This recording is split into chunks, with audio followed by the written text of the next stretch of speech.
Hi folks, welcome to Tim's Project Garage, where I'm here to demonstrate that you really can build a decent hot rod even in an old junky tool shed like this one. This is the fourth car I've built in this tool shed. Well, this one's in progress, and it can be done on a modest budget by just a regular guy. This weekend has been about the firewall and getting that brake booster installed. It's looking pretty good. So why don't you come on in and see what I'm up to.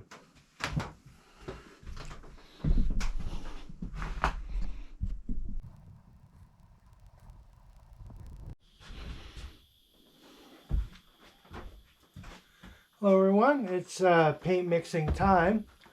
Working on some epoxy primer. This is the direct to metal type of epoxy primer, going with gray. And I've got some urethane reducer, which I probably won't be putting very much of that in, and some epoxy primer catalyst. Using a cheap spray gun, $36 spray gun, you know, to demonstrate that this can be done with cheap stuff. You don't have to go crazy with it. The first thing I'm going to do is mix on this for a little bit because it gets lumpy sitting, and I should get a screwdriver. So the first thing I do, take this off.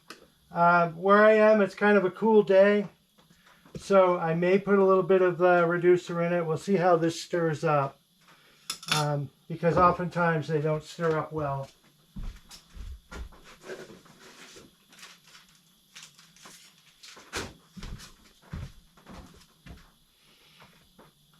It's a little bit lumpy. It's not terrible. So I'm just going to stir on it a little bit here.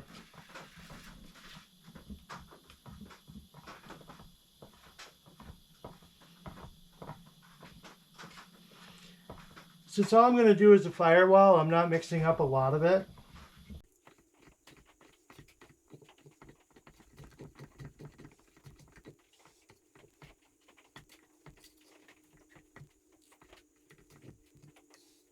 So one tool that I have considered buying is a paint shaker because this is rather tedious, mixing this up like this.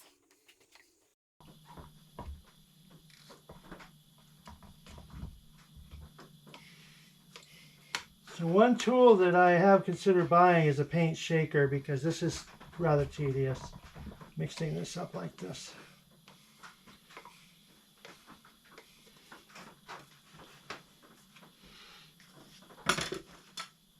Okay, paint cup. I got a paint cup that's probably way too large because that's all they had. You can see the lumps in it.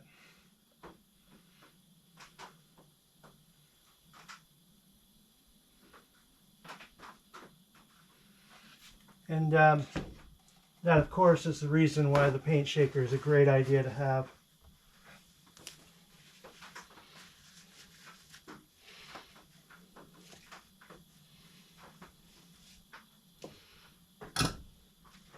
Okay, so this mixes up 1 to 1.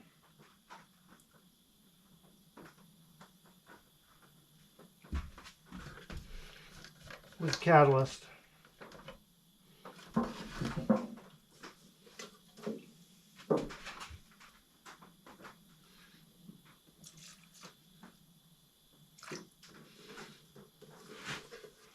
That's probably not exact, but it's close enough for what I'm going to do.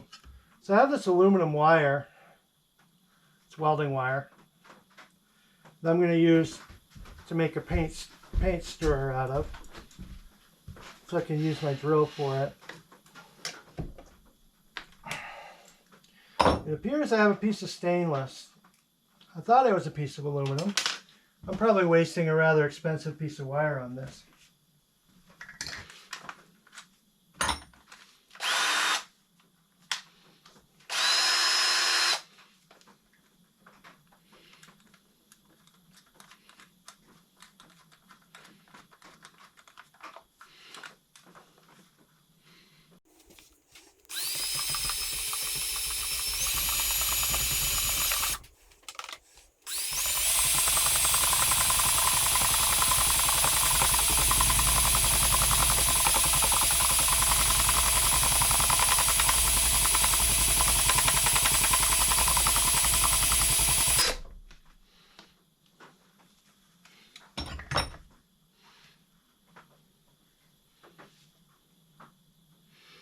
Okay, I think I got the lumps out. So I'm going to pour it in my gun.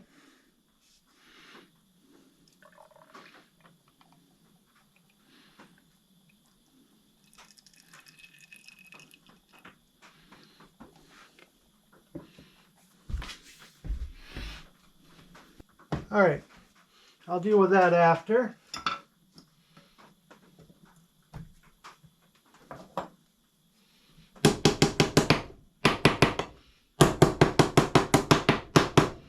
Okay, so all I have is a 13-gallon portable compressor outside, which I'll plug in a moment. You know, once again, to show that you don't need a ton of money on this.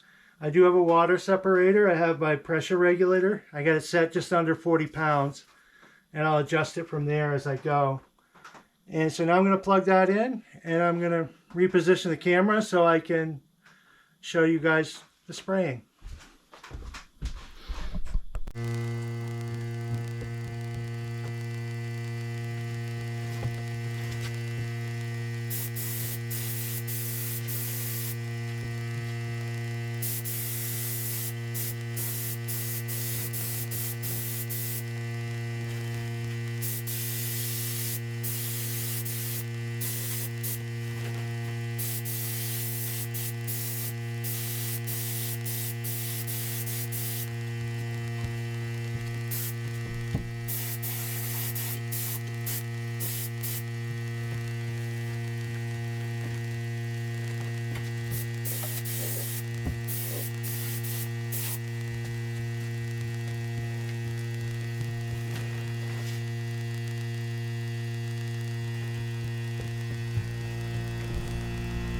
Okay, it's been a little bit. Let's look it over a little.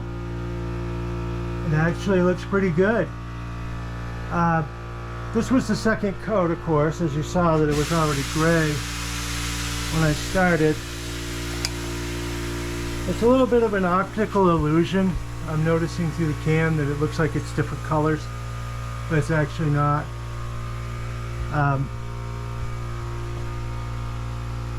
But it got around the different places. You can see the shadow moving as I'm moving these wires. This is with a $36 gun, folks. That's all it took. And, you know, Summit brand primer. And it doesn't look too bad. I'm not claiming this is Barrett-Jackson material, but it doesn't look bad. And you notice the overspray wasn't too bad. I kind of left that electrical block uncovered just to see if I could work around it without hitting it too bad, and actually it's perfectly fine. That block is meant to be replaced anyway. You can see the rot there in that corner, and there's more than you can see on the camera. The same thing with the brake, emergency brake cable, speedometer cable, throttle cable. You know, stuff that I'm getting overspray on is actually going to be replaced, so that's why I didn't worry too much about it. But there it is, folks. You know, and so now I can get started with the brakes, put the motor back in, and get going with the build and painting other parts.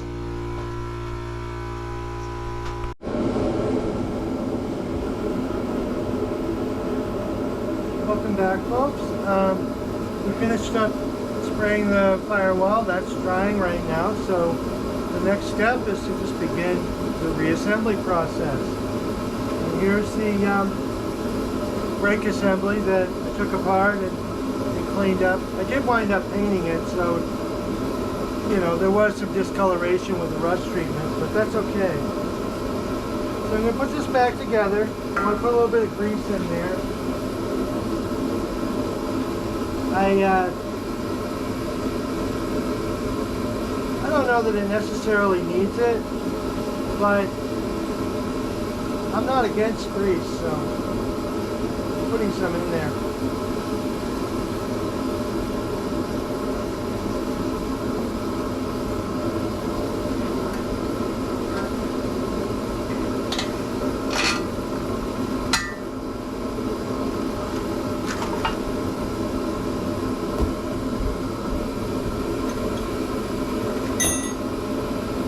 It's pretty straightforward since we took it apart. It just goes, you know, the opposite direction. which is an obvious thing.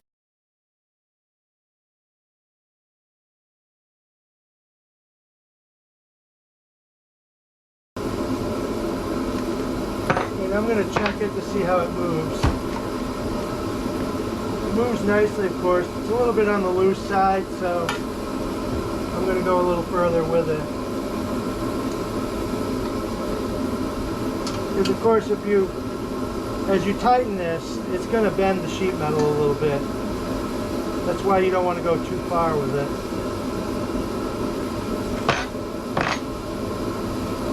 Okay, that's a little bit too tight. Which is probably why it was dragging before.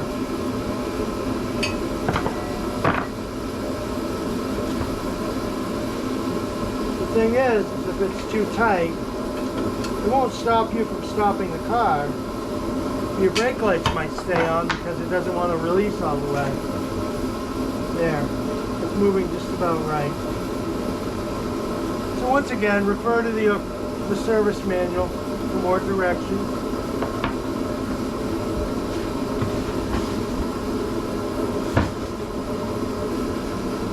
So the next step is to put this in under the dash. So what I'm going to do is these 4 studs are what hold the brake booster. So the nuts that go here and here, I'm going to put them just finger tight for now. I'm going to put the booster on so that this can be drawn up against the firewall without binding. And then I'm going to tighten these nuts last.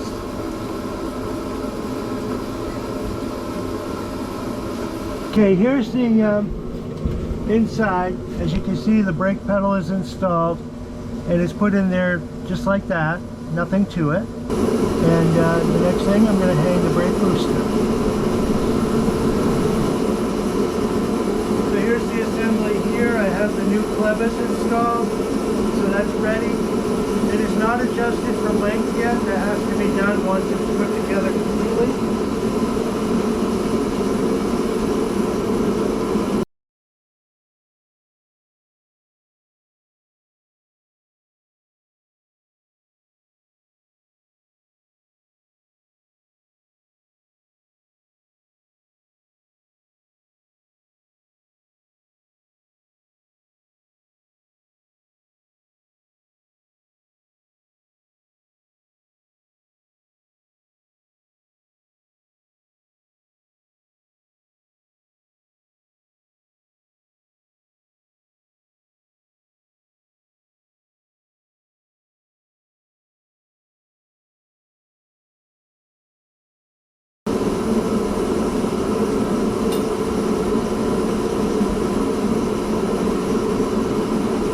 This is bolted on. It took longer than expected, but here it is. And so the next step is to install the pin in the clevis of the brake pedal.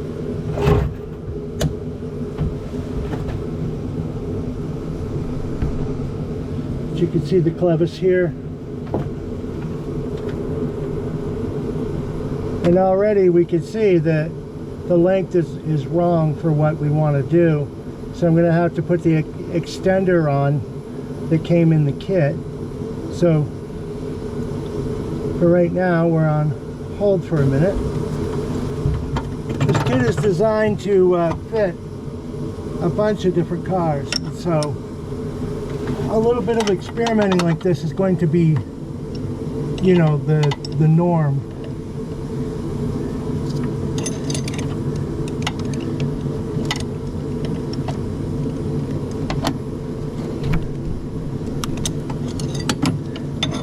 Fortunately, I didn't over tighten that, so it wasn't that difficult to take that out of there.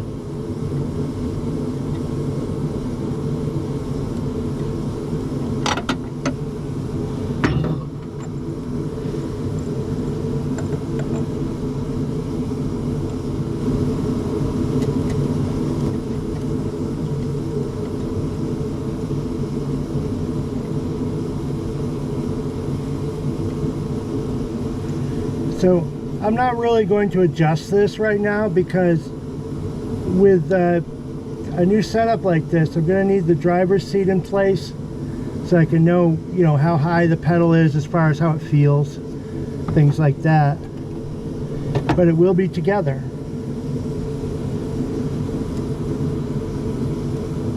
And it is possible that this extender rod will have to be shortened. You know, if the pedal is too high. Right now, just based on me observing it right now, it doesn't look like it's going to need to be shortened.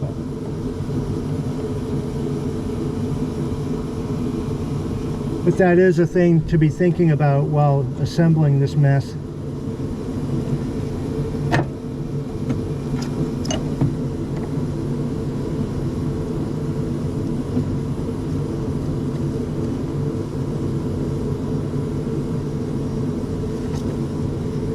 Okay, so this goes on like that.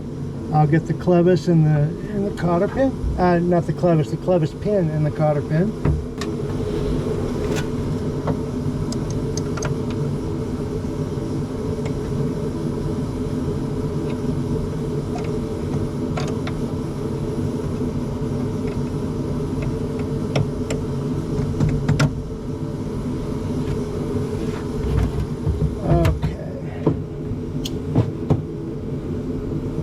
The light, you can see it. Now this one, the way the kit came with this cotter pin instead of that other type of pin, and we could have put the other type of pin, the original back in. My opinion is, why not go with new? You paid for it, why not use it?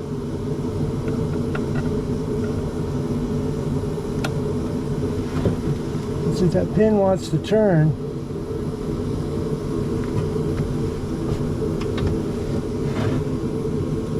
it's being a little bit difficult to bend this.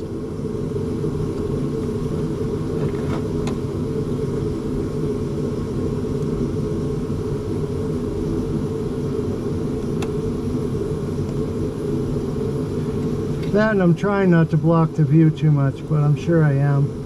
When I go to edit, I'll probably find that.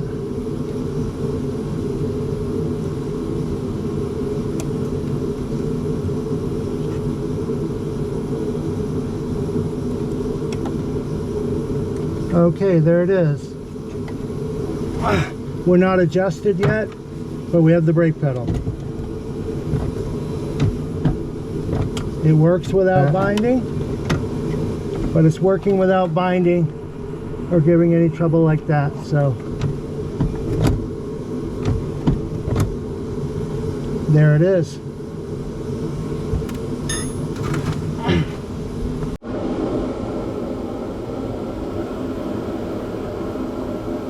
Hey folks, we had a pretty good weekend this time. We got the firewall taken care of, we got the brake booster and the master cylinder on, we got the brake pedal assembly in.